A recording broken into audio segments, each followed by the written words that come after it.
আমার মামু আমার জীবনে দেখি না এরকম এই চাকরিতে ইন্ডিয়া জলপিড়ে ইয়া ওটাই দিয়ে গেছে, শুক্রিয়া আলহামদুলিল্লাহ।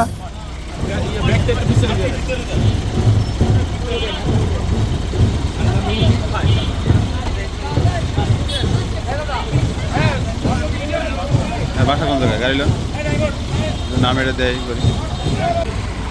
যে এইভাবে যে একটা প্রশাসক বিদায় দেয় আমরা কোনো সময় দেখি নাই। আমরা দেখে এলাকাবাসী অনেক খুশি। এইভাবেই কিন্তু যত অফিসার আছে সবাই রিটায়ার হলে এইভাবেই একটু উৎসাহ করে বাড়ি দিয়ে দাও।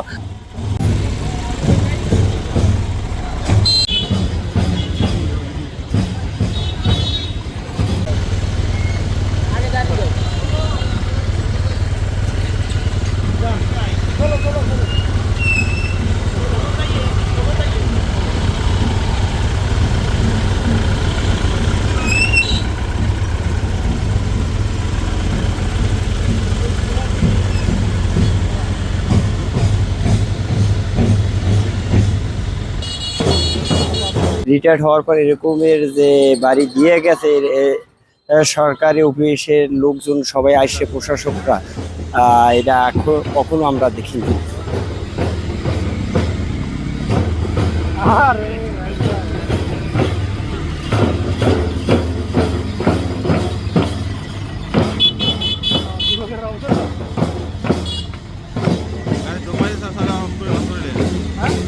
গাড়ি জমা দিলে অন করে নেই।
আমি কুয়াকাটা পৌরসভাতে প্রায় 1 বছরেরও বেশি কিছু সময় ধরে দায়িত্ব পালন করছি।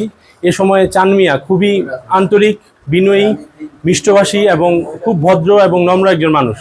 তো তার সাথে আমি যখনই যে কোনো কমান্ড করেছি এত আন্তরিকতার সাথে উনি দায়িত্ব পালন করেছেন যে এটা বলার বাইরে। এবং পাশাপাশি উনি ব্যক্তিগতভাবেও আমার প্রতি অনেক, যেহেতু আমি ওনার তুলনায় অনেক জুনিয়র, অনেক আন্তরিক ব্যবহার করতেন। এগুলো আমার সবসময় মনে থাকবে।